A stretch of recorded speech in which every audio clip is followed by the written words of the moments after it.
Welcome to Apti maths classes. ఈరోజు ముఖ్యంగా మనం కొలతలకు సంబంధించి కొన్ని ఫార్ములాస్ నేర్చుకుంటున్నాం. ముందుగా సర్కిల్, తెలుగులో వృత్తం అంటాము. ఇందులో ఈ వృత్తం యొక్క రేడియస్ ఆర్ అనుకుంటే diameter is equal to 2 times of radius. So అది diameter is equal to 2r అవుతుంది. ఏరియా కనుక్కోవడానికి ఫార్ములా వచ్చేసి పై ఆర్ స్క్వేర్. సర్కంఫరెన్స్ వచ్చేసి 2 into pi into R. So ఇక్కడ మనం కొన్ని ప్రాబ్లమ్స్ సాల్వ్ చేసేటప్పుడు ఈ సర్కంఫరెన్స్ అన్నది యూజ్ అవుతూ ఉంటుంది. మెయిన్గా ఎక్కడంటే ఫర్ ఎగ్జాంపుల్ ఒక వీల్ తీసుకున్నామంటే ఆ వీల్ 1 టైం రివల్యూషన్ జరిగినప్పుడు ఎంత డిస్టెన్స్ ట్రావెల్ అవుతుంది అని అడుగుతారు. సో అలా ఆ వీల్ ట్రావెల్ అయిన 1 రివల్యూషన్ డిస్టెన్స్ ఎంత అంటే 2πr. సో ఈ ఫార్ములా అన్నది మనకు యూజ్ అవుతుంది. సో ఇక్కడ 2πr is equal to 1 revolution of a wheel. అంటే ఈ సర్కంఫరెన్స్ ఏదైతే ఉందో ఇది ఈజ్ ఈక్వల్ టు ఒక వీల్ 1 రివల్యూషన్లో ట్రావెల్ చేసే డిస్టెన్స్. మనం ఇక్కడ తీసుకున్నట్లయితే గోళం, ఇంగ్లీష్లో స్పియర్ అంటాము. ఈ స్పియర్లో కూడా రేడియస్ మనకు ఆర్ అనుకుంటే దీని area is equal to 4 into pi r square. దాని volume is equal to 4/3 into pi r cube. Next hemisphere. Hemisphere is nothing but half of the sphere అనమాట. అంటే మనం స్పియర్లో ఉండే ఫార్ములాస్ని బై 2 చేస్తే వచ్చేవే హెమిస్పియర్కి సంబంధించిన ఫార్ములాస్. ఇక్కడ కర్వ్డ్ ఏరియా అంటే మనకి ఇక్కడ ఈ పైన సర్కిల్ కాకుండా సర్కిల్ కింద ఉన్న ఏరియా మొత్తాన్ని కూడా కర్వ్డ్ ఏరియా అంటాం. సో ఈ area is equal to 2πr square అనమాట. అదే టోటల్ సర్ఫేస్ ఏరియా అన్నాడు అనుకోండి, అప్పుడు ఈ 2πr స్క్వేర్ ప్లస్ పైన ఉన్న సర్కిల్ ఉంది కదా, ఈ సర్కిల్ యొక్క స్క్వేర్, ఈ ఏరియా అన్నది πr స్క్వేర్. సో ఆ πr స్క్వేరు ప్లస్ ఈ 2πr స్క్వేరు, అది 3πr స్క్వేర్. ఇది వచ్చేసి మనకు total surface area of a solid hemisphere అనమాట. అదే దీని వాల్యూమ్ తీసుకుంటే మనకు స్పియర్కి అయితే 4/3 πr క్యూబ్ ఉంది కదా, ఇక్కడ హాఫ్ స్పియర్ కాబట్టి 2/2 చేస్తే మనకు 2/3 ఇంటూ πr క్యూబ్ వస్తుంది. నెక్స్ట్ మనం రైట్ సర్క్యులర్ సాలిడ్ సిలిండర్, దీన్నే వృత్తాకార స్తూపం అని తెలుగులో అంటాము. సో ఇక్కడ హెచ్ అన్నది హైట్ ఆఫ్ ద సిలిండర్ అనమాట. R is equal to radius of the cylinder. ఇక్కడ మనకు కర్వ్డ్ సర్ఫేస్ ఏరియా అంటే ఈ పైన 2 సర్కిల్స్ కాకుండా రిమైనింగ్ పార్ట్ యొక్క మొత్తం ఏరియాని మనం కర్వ్డ్ సర్ఫేస్ ఏరియా అంటాం. అది is equal to circumference of this circle అనమాట. అంటే 2πr ఇంటూ హెచ్ అనమాట. మామూలుగా ఏరియా అంటే ఏంటి, లెంత్ ఇంటూ లెంత్ అనమాట. అంటే ఇక్కడ సర్కంఫరెన్స్ తీసుకుంటే 2πr, అదే ఇంకో length H height. So 2πr into H అనమాట. నెక్స్ట్ టోటల్ సర్ఫేస్ ఏరియా మనకి ఎలా వస్తుందంటే ఈ కర్వ్డ్ సర్ఫేస్ ఏరియా ఉంది కదా, ఈ కర్వ్డ్ సర్ఫేస్ ఏరియా ప్లస్ పైన ఒక సర్కిల్ ఉంది, కింద ఒక సర్కిల్ ఉంది, అంటే πr square plus πr square, 2πr square. So 2πrh అది curved surface area. 2πr into R is nothing but 2πr square. So అది పైన సర్కిల్ కింద సర్కిల్ యొక్క ఏరియా వస్తుంది. సో ఆ రెండింటిని మనం యాడ్ చేస్తే మనకు వచ్చేదే టోటల్ సర్ఫేస్ ఏరియా. అదే వాల్యూమ్ ఆఫ్ సర్క్యులర్ సిలిండర్ కావాలనుకోండి, ఇక్కడ ఏరియా ఇంటూ హెచ్ వేసేస్తే మనకు వాల్యూమ్ అన్నది వస్తుంది అనమాట.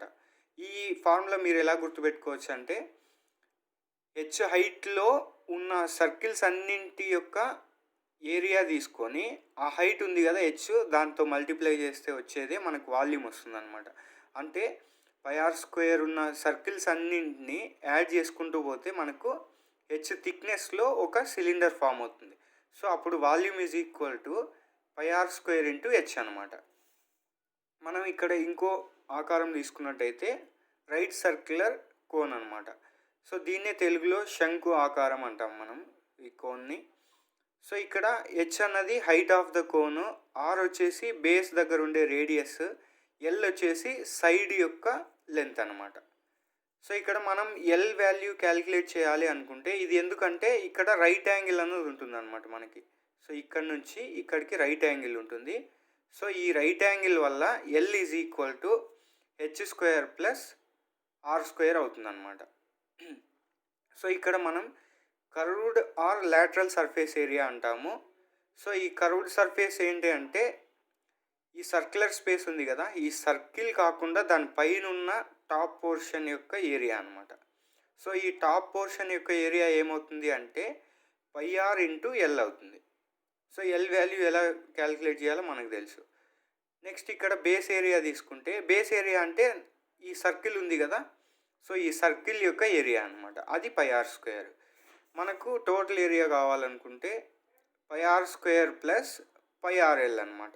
దాంట్లోంచి మనం πrని కామన్ తీసుకుంటే ఆర్ ప్లస్ ఎల్ అని వస్తుంది. So total area is nothing but πr into R plus L అనమాట. అదే వాల్యూమ్ కావాలనుకున్నాం అనుకోండి, so volume is equal to 1/3 into πr square H అని మనకు ఇక్కడ వస్తుంది. ఇంకొక ఆకారం తీసుకుంటే క్యూబ్నే మనం తెలుగులో ఏమంటామంటే ఘనాకార వస్తువు అంటాం అనమాట. క్యూబ్ యొక్క యూనిక్నెస్ ఏంటి అంటే ఉన్న ఆల్ సైడ్స్ కూడా ఒకే డైమెన్షన్తో ఉంటాయి, అంటే ఒకే లెంత్ ఉంటుందన్నమాట. ఇక్కడ నేను ఏ అనే సైడ్ లెంత్ తీసుకున్నా, సో ఇక్కడ ఆల్ సైడ్స్ కూడా ఏ అనే లెంత్లో ఉంటాయి. ఇక్కడ area is equal to 6 times A square అవుతుంది అనమాట. నెక్స్ట్ వచ్చేసి volume is equal to A cube ఎలా వస్తుంది అంటే, ఫర్ ఎగ్జాంపుల్ మనం ఒక స్క్వేర్ తీసుకున్నాం అనుకోండి, చతురస్రం యొక్క లెంత్ a/a ఉంటుంది. సో అక్కడ area is equal to a square అవుతుంది కదా. అదేవిధంగా ఇక్కడ ఏ స్క్వేర్ ఇంటూ ఏ అంటే ఏరియా ఇంటూ లెంత్ అనమాట, అప్పుడు ఏ క్యూబ్ అవుతుంది. సో ఇక్కడ డయాగ్నల్ ఆఫ్ ద క్యూబ్ అంటే √3 ఇంటూ ఏ అవుతుంది. అదే diagonal of A face of the cube అంటే ఇక్కడ మనకు 6 ఫేసెస్ ఉంటాయి కదా, ఆ 6 ఫేసెస్లో ఒక ఫేస్ యొక్క డయాగ్నల్ ఎంత అంటే √2a అనమాట. ఇక్కడ మీకు ఏరియా దగ్గర సింపుల్గా గుర్తుపెట్టుకోవాలనుకుంటే 6 ఫేసెస్ ఉంటాయి కాబట్టి ఈచ్ ఫేస్ యొక్క ఏరియా ఎంత అంటే ఏ స్క్వేర్. సో 6 ఇంటూ ఏ స్క్వేర్ వేస్తే మనకు ఏరియా వస్తుంది. నెక్స్ట్ క్యూబాయిడ్ తీసుకోండి. క్యూబ్కి ఒక చిన్న డిఫరెన్స్ ఉంటుంది. ఏంటి అంటే ఇక్కడ లెంత్స్ అన్నవి వేరీ అవుతూ ఉంటాయి. ఇక్కడైతే సేమ్ లెంత్, ఇక్కడ డిఫరెంట్ లెంత్స్ ఉంటాయి. ఇక్కడ మనకు వాల్యూమ్ కావాలనుకుంటే L into B into H అనమాట. అదే ఏరియా ఆఫ్ ఆల్ ఫేసెస్ అనుకోండి 2 into L into B plus B into H plus H into L. అదే ఇన్కేస్ కొన్ని ప్రాబ్లమ్స్ మనకి ఎలా ఇస్తుంటారంటే 4 ఫేసెస్ ఆఫ్ ద వాల్ అని చెప్పేసి ఇస్తుంటారనమాట. అలాంటప్పుడు ఏం చేయాలంటే మీరు only 2 into L B plus B H అన్నది మాత్రమే తీసుకోవాలి అక్కడ ఇచ్చిన వాల్యూస్ని బట్టి. నెక్స్ట్ మనం స్క్వేర్కి వద్దాం. సో స్క్వేర్ యొక్క సైడ్ a/a అనుకుంటే area is equal to a square అవుతుంది, circumference is equal to 4a అవుతుంది. నెక్స్ట్ రెక్టాంగిల్ దగ్గరకు వచ్చేటప్పటికి ఎల్ ఇంటూ బి అనమాట, లెంత్ వేరీ అవుతుంది, ఇక్కడ బ్రెడ్త్ అన్నది వేరీ అవుతుంది. So area is equal to length into breadth అనమాట. Circumference is equal to 2 times of the length plus breadth అనమాట. నెక్స్ట్ ట్రెపీజియం తీసుకుందాం. ట్రెపీజియంనే మనం తెలుగులో సమలంబ చతుర్భుజం అంటాము. ఇక్కడ 2 సైడ్స్ అన్నవి డిఫరెంట్ లెంత్స్తో ఉంటాయి. ఇక్కడ పైన ఉన్న లెంత్ని ఏ అనుకుంటే కింద ఉన్న లెంత్ బి అనుకోండి. ఈ హైట్ ఆఫ్ ద ట్రెపీజియం వచ్చేసి హెచ్ అనుకుంటే సైడ్స్ యొక్క లెంత్ ఎల్ అనుకున్నాం ఇక్కడ. ఫర్ ఎగ్జాంపుల్ మనకు కొన్ని ప్రాబ్లమ్స్లో ఎలా ఇస్తుంటారంటే పైన లెంత్ ఇస్తారు, కింద లెంత్ ఇస్తారు, సైడ్ యొక్క లెంత్ ఇస్తారు. సో మనం దీని నుంచి ఏరియా ఆఫ్ ద ట్రెపీజియం కనుక్కోమని అడుగుతారనమాట. సో అలాంటప్పుడు మనకి ఇక్కడ హైట్ ఆఫ్ ద ట్రెపీజియం తెలియదు కాబట్టి ఈ హైట్ని కనుక్కోవడమే ఇక్కడ మెయిన్ ప్రాబ్లం అనమాట. సో యాక్చువల్గా ఏరియా ఫార్ములా ఏంటి అంటే area is equal to 1/2 into sum of the 2 sides అంటే a plus B into height of the trapezium. So ఇక్కడ మనకు లెంత్ కనుక్కోవడానికి ఫార్ములా ఏంటి అంటే √L² - X² అనమాట. ఇక్కడ ఎక్స్ అన్నది ఏంటంటే ఈఎక్స్ సేమ్గా ఉంటాయి. So x is equal to బిలోంచి పైన ఉన్న లెంత్ని తీసేసి /2 చేస్తే మనకు ఎక్స్ యొక్క వాల్యూ వస్తుంది. ఇక్కడ ఈ ఫార్ములా ఎలా వేసుకున్నాం మనం అంటే యాక్చువల్గా ఇక్కడ రైట్ యాంగిల్ ఉంటుంది అనమాట, అంటే 90 డిగ్రీస్ ఉంటుంది. సో 90 డిగ్రీస్ ఉన్నప్పుడు మనం పైథాగరస్ సిద్ధాంతాన్ని యూజ్ చేసి యాక్చువల్గా L square is equal to H square plus X square అనమాట. అదే మనకి హెచ్ కావాలి కాబట్టి square root of L square minus X square వేసుకుంటే మనకు ఫార్ములాలో ఇక్కడ ఏరియాకి సబ్స్టిట్యూట్ చేసుకోవచ్చు అనమాట.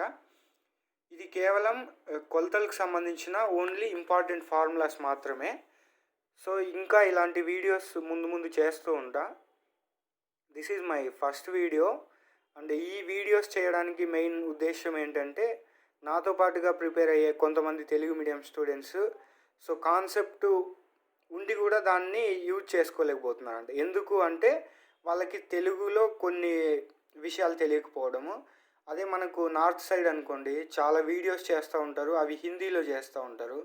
సో ఆ హిందీలో మనకు అర్థం కాక కొన్ని కాన్సెప్ట్స్ నేర్చుకోలేకపోతున్నాం అనమాట. అందుకోసం అని చెప్పేసి ఈ వీడియోస్ అన్నీ కూడా తెలుగులో చేయడం జరుగుతుంది. అంటే ఇక్కడ ప్యూర్ తెలుగులో కొన్నిసార్లు చెప్పలేకపోవచ్చు. సో ఇంగ్లీష్లో కూడా మనం కొన్ని వర్డ్స్ నేర్చుకోవడం వల్ల మనకు చాలా కాంపిటేటివ్ ఎగ్జామ్స్లో ఇంగ్లీష్లోది మనం తెలుగులో ఈజీగా కన్వర్ట్ చేసుకొని రాయగలుగుతాం అనమాట. ఎందుకంటే ప్రతి ఎగ్జామ్ కూడా తెలుగులో ఉండవు కదా. సో కొన్ని ఇంగ్లీష్ పదాలు మనం నేర్చుకోవడం వల్ల కూడా మనకు చాలా యూజ్ అవుతుంది. Thank you. యాప్టీ మ్యాథ్స్ క్లాసెస్ని సబ్స్క్రైబ్ చేసుకోండి. బెల్ ఐకాన్ క్లిక్ చేసి మీకు ఫర్దర్గా నోటిఫికేషన్స్ వస్తూ ఉంటాయి.